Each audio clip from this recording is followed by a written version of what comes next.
غدر کے بعد نہ مجھ کو اپنا گھر لوٹنے کا رنج تھا،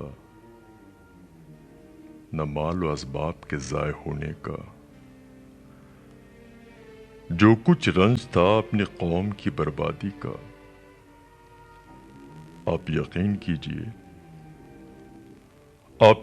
کیجئے کہ اس غم نے مجھے بوڑھا کر دیا، میرے بال سفید کر دیے۔ یہ خیال پیدا ہوا کہ اپنی قوم کو اس تباہی کی حالت میں چھوڑ کر کسی گوشے عافیت میں جا بیٹھوں، لیکن نہیں،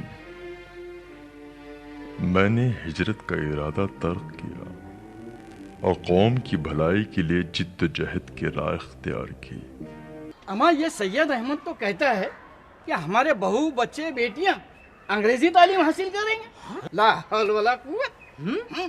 سنا ہے جناب اب بنارس چھوڑ کر ولایت کے دورے پر ہیں، مکہ کے بدلے لندن کے حج جاتے ہیں، لندن جا کر ٹکسالی کرستان بنیں گے، کرستان۔ عیسائیوں کے ہاتھ کی گردن مروڑی مرغی مزے لے لے کر کھائیں گے۔ اب تو مزے ہیں لاڈ صاحب کے، کام کا کام اور قوم کا نام۔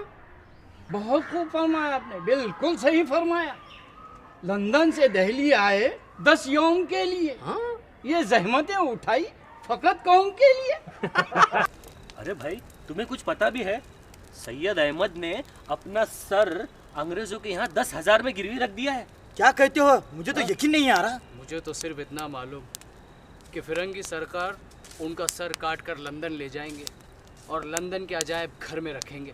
بالکل۔ ایک دفعہ یہی سر بیچنے کا تذکرہ سید احمد کے سامنے ہوا تو انہوں نے کشادہ دلی کے ساتھ فرمایا،